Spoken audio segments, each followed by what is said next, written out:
So, hey Lee, here we are at your place. So, tell us your name and when did you meet JR?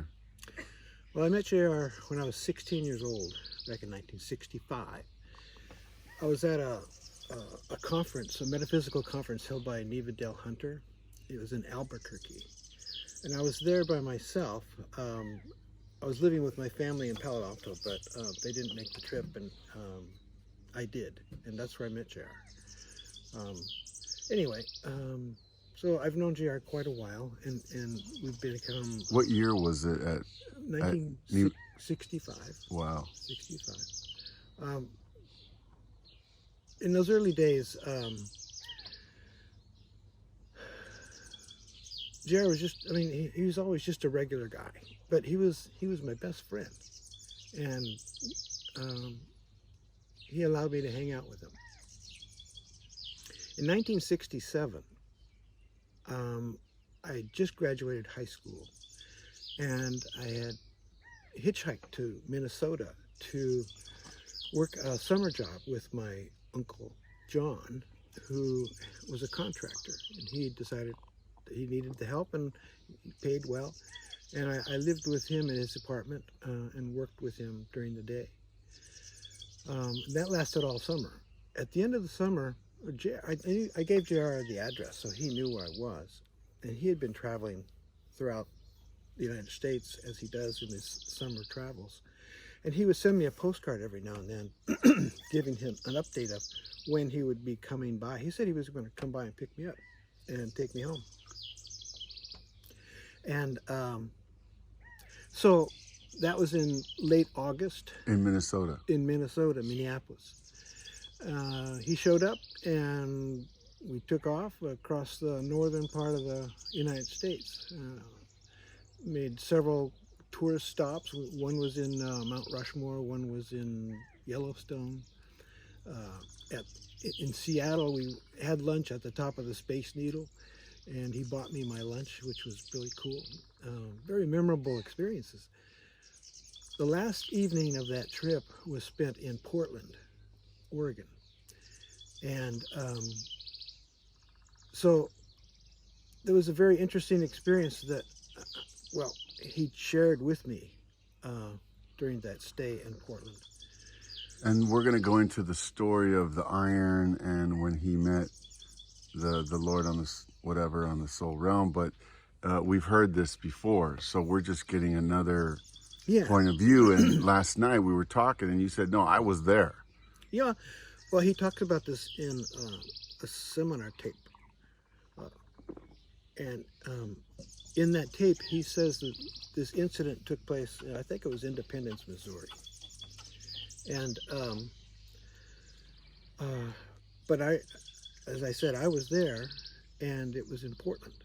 Now, it could be that, he just mixes up his dates because he traveled so much, but who knows? It doesn't really matter. So what I remember, we were in the hotel room, and he had one of these travel irons. This is like 67 now, so technology wasn't as it is today, obviously. But anything new, he wanted to have it. And that's just the way he was. And it always had to be the best thing, too. It couldn't be some lower shelf thing. It had to be top shelf. And so he traveled a lot, and he purchased this iron to help keep his clothes, nice, looking nice. And so we're in the hotel room. It was that evening after dinner, and he had this iron out, and he was ironing some whatever, shirts, I guess. And I was curious about it because I'd never seen anything like this before. And I said, do you mind if I use it? I'd like to iron my jeans, And he goes, yeah, sure, go ahead. So the hotel room provided a little ironing board for us. And so I was ironing my jeans. And the funny thing, that one of the reasons I remember this is because I ironed my jeans incorrectly, in the sense that they already had it. They came with a crease, but I ironed a new crease. So I had like 2 creases when I was all finished. and I thought I did a good job. And he looks at it and he goes, oh, so you got 2 creases now, which made me feel a little self-conscious. But so that's why I remember this. And I remember that's that stupid little iron. It was so funky. I mean, it was the only thing on the market, but it hissed and spit and dribbled hot water on things, and it wasn't perfect, but so that's important, that hissing and spitting, because the next morning at breakfast, we were having breakfast together, and he related an incident. He said he had turned the iron off. He remembers turning the iron off before going to bed, and in the middle of the night, it came back on and started doing its hissing and spitting. And it's the hissing and spitting woke him up. And he said he went up to turn it off, thinking, I do remember turning this off, but it came back on, so he went to turn it off, and as he was standing there, he said a light started to form in the corner of the room. And it became brighter and brighter, and then a form appeared. And he said, when I saw who it was, I fell on the floor, like prostrate, just flat on the floor. And he's telling me this over breakfast. And he said that he felt a pressure on his head that became more and more intense. I never asked him who it was. I assumed it was possibly Jesus.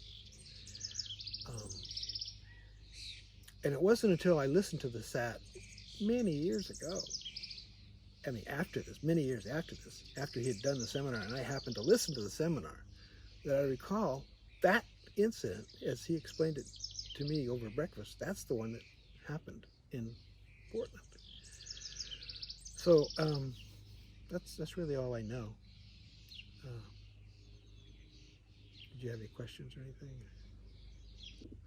So we had a whole thing last night about our song of love. You want to tell us about it? It's just that And the dates? there's two versions of our song of love. The prayer that he does, and everybody's familiar with. The original version took place at a conference. It was the Conference of Enthusiasm. And I've checked with Jack Reed, who was there also. And Jack's very good with dates and things like that. And because it was the Conference of Enthusiasm, pardon me, we determined that it occurred in 1970. But on the label of the original version, it says 71. That's all. And then later he did a second version, because in the original version there's all that background noise. It was it was recorded, in kind of primitive equipment by comparison today.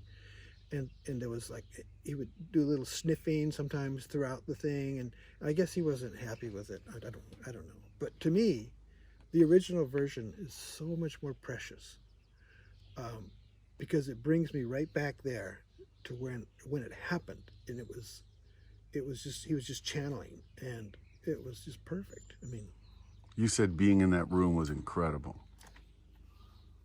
I don't know another word that would even begin to describe it, and that doesn't either. It was just being in spirit and having the Spirit bestowed upon us. And so that version's in the Anointed one? Well, I'm not sure. In the packet? I'm not sure where the original version is in the Anointed One packet. So David Sands here, and so the old version's in the Anointed packet. Anointed one. So get it. So do you want to talk about the another story that you can make? How about the donut? Come on, I don't think I ever put that up. Let's talk about the donut. Okay.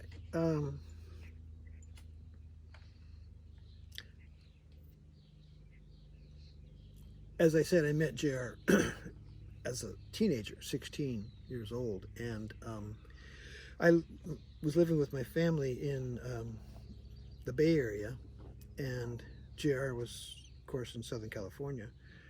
And I started hitchhiking to visit him. I think he invited me the first time for it was like a New Year's weekend. We had time off from school, and so then it just started. It's like whenever I had time or could take a day away from school, I would hitchhike. And I probably hitchhiked up and down the coast, 101. I'm not kidding you, maybe 20 times. I hitchhiked a lot too. That was great. It was during that period from 66 to 69. And then 69, I moved down to Southern California. But so on one of these weekends that I was visiting, I remember we just went out. It was an evening and, cruising. And JR had his... Now, was that Van Nuys Boulevard? No, this was in Rosemead. Rosemead, gotcha. And JR had what kind of car? Well, he had his 65 Mustang still. And so one evening we went out, and I was in the back seat. Phil Anthony, who was like a brother to me, was in the shotgun seat, and JR was driving.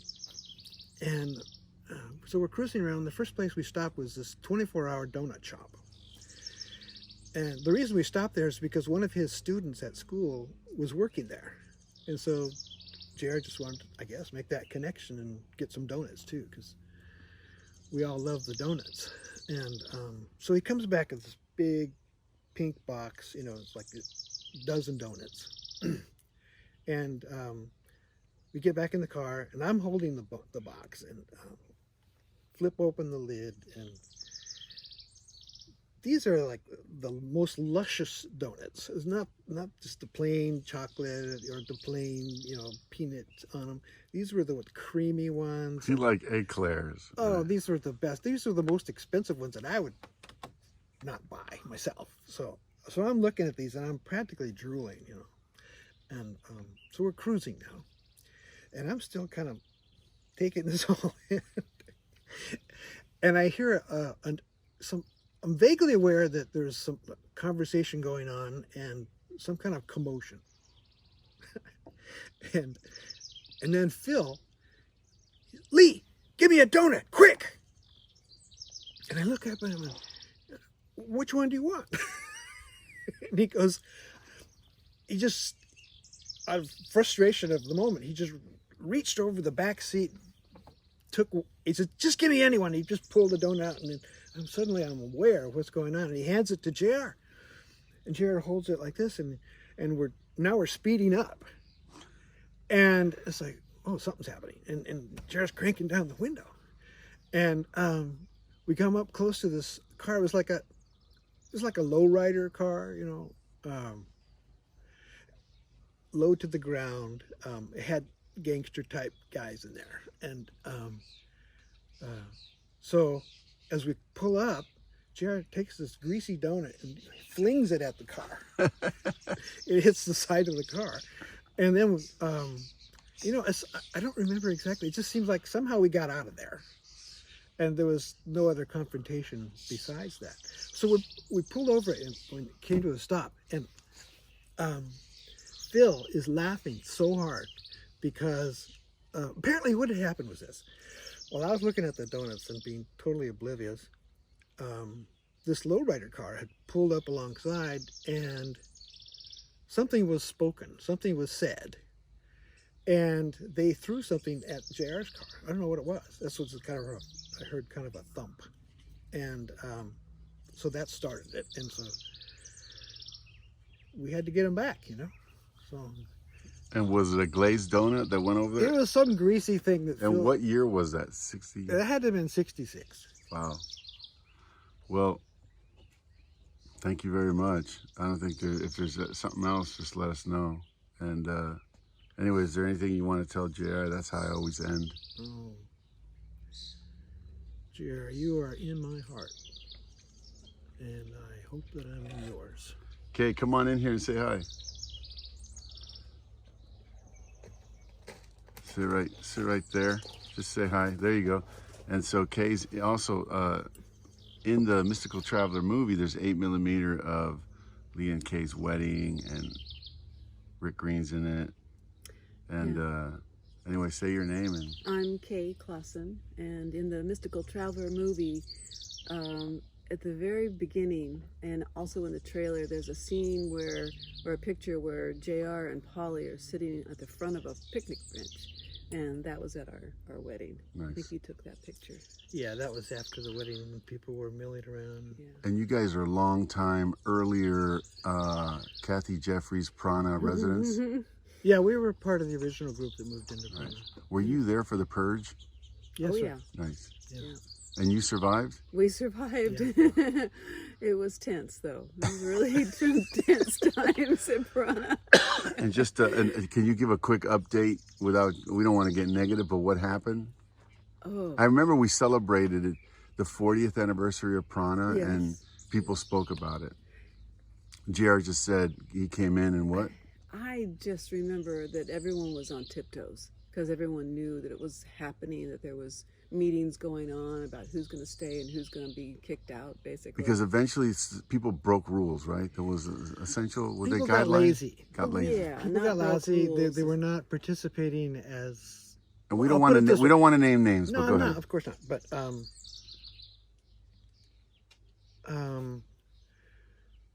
some people just started pulling back their energy, and it seemed like the work that needed to be done was being carried by fewer people, Right. and that was tolerated for a while because we're all human. And then at some point, there was a decision made that we need to kind of cull the herd, so to speak. That's my And words. since you were there in the original days, what was the mission for Prana, and what did JR want there? It's always been the home of the traveler. Gotcha. Yeah. But you have to remember, we're like 20, 30-year-olds. The whole house of 50 to 100 More people like- at a time. We're more like 20-year-olds. Yeah. And so kind of everyone had their own opinion about what Prana should be, how it should be run.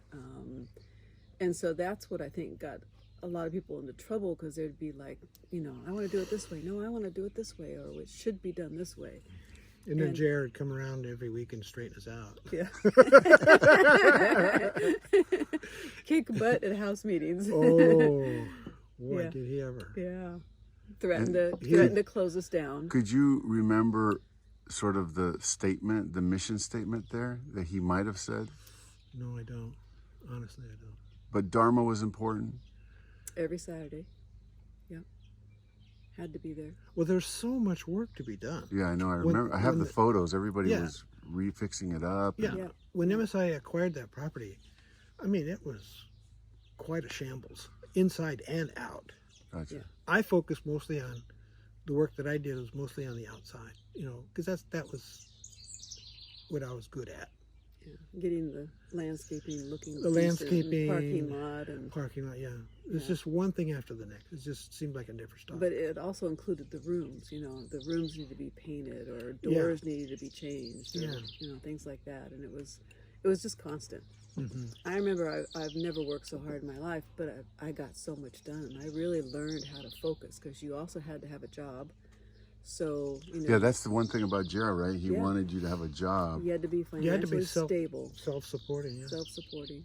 So you go to work, you come home, you change, you do your either your kitchen duties or your housekeeping or whatever it was you signed up. Plus you had to do group SEs for half hour every day.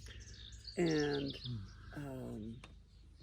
so, I mean, you'd go to bed late every night because you had so much to do, because you didn't want to get backed up. If you got backed up, it was even worse. But the thing is, too, I mean, it was a joy. Yeah. It was a joy It was. to No, I know. participate. I love working Yeah, there. working with other and, people. and participating in something greater than yourself, and being a part of something bigger than yourself was a large appeal. Do you have a Kathy Jeffries story? The one I that I just love remember, Kathy. I love she Kathy. was great, but we had a problem with cockroaches in the kitchen. Oh yeah, let's do that. And she decided, let's do a meditation at a house meeting on the great white cockroach and talk to him and ask him to leave. And so we did. We had this big meditation. I think Kathy led it. It didn't work, but we got an exterminator eventually, but it was kind of fun. And Kathy Jeffries, so for people that don't know, she helped do the Travels Through the Ages with JR. Yes. They developed that together. Yeah. She was a character. She was a very dynamic character. Very strong-willed and but a blessing to everybody. Yeah. You know, I've heard, you know, you mentioned Kathy Jeffrey's story, but Kathy had such a love for people that was behind everything she did, and so I just want to say that. No, because when I first came into the movement, Gerald was picking on her most of the time for Q&A, and it would be laughter after laughter. Mm-hmm. Oh God, yeah. Mm-hmm. Can you say we'll end lastly? You told me in another interview, I just want to put it in this, where JR said, hey, you can hang around here, but you got to get a job. Can you just set that up? I think you guys would go to the beach, you worked, and then he taught, and then at some point you go to the beach. Well, during the that's summer. kind of a long story, but but I like how he said, hey man, you can hang around, but Okay. you need to get a job. well, okay, I'll try to make it short. The reason I bring that up is that's kind of like what he would tell me. Yeah, It's like, you need to work. yeah. There was the summer of '66. I hitchhiked with my brother Daryl and another friend of ours. We were trying to think of something adventurous to do, and I said, hey, we were living in the Bay Area, and I said, we could go down and see my friend Roger and, you know, have an adventure hitchhiking. The three of us. With the three of us, we thought, you know, pretty safe, three guys. And so we did that. And that was my first experience hitchhiking, you know, long distances. And so we got to Jared's apartment and, you know, crashed on the floor. That was the Rosemead apartment? Yeah. And the next morning, my brother and his friend went out for something, and I was in the living room, and JR was in the kitchen, and he was quietly correcting papers from the high school, the teaching that he was doing. And so I got up and sat down next to him, across to him, and he didn't even acknowledge me. He just kept going, you know, doing. And I just blurted out, I said, do you think I could stay here this summer with you? And he looked up, and he kind of like looked over my head like he does sometimes, you know. And he thought about it, and he goes, on two conditions. Number one, it's got to be okay with your mother. And number two, you're going to have to get a job, because I'm not going to support you. You have to pay your own way. And I never hesitated. I said, yeah, okay, if that's what it takes. So he helped me to get a job at the only experience I had, which was bussing tables at a restaurant, at my dad's restaurant. And I worked a midnight, what do they call it, a graveyard shift from midnight to 8:30 in the morning, 5 days a week. Wow. Monday through Friday, as I recall. You know, I can't remember. Maybe it was Saturday too. I think it might have been. And so I would hitchhike to work that was at a restaurant a couple miles down the road. And I'd get up early enough where I could walk it if I didn't get a ride. And I usually did get a ride. And by the time I got back to the apartment, you know, between 8:30 and 9, JR was already at he was teaching summer school. He was gone, and so it gave me a chance to crash for a few hours. But I had to be ready to go by about 12:30, as I recall. Well, anywhere, because that's about when he'd come back from the school around 12:30, and if I wasn't ready, I wasn't going. that didn't change for me. So I mean, I had to be like at the door, you know. And as soon as I saw the car pull up, I'm out the door. And most of the time you went to the beach. Almost every day. I mean, it seems to me now, as I look back on it, almost every day we went to the beach. It was Huntington Beach. It was a long drive from Rosemead. So he liked Huntington Beach. Yeah. And so we'd get there, and there's a big expanse of beach, plenty of room, and he'd plunk down. He had a little beach chair, and he would just read.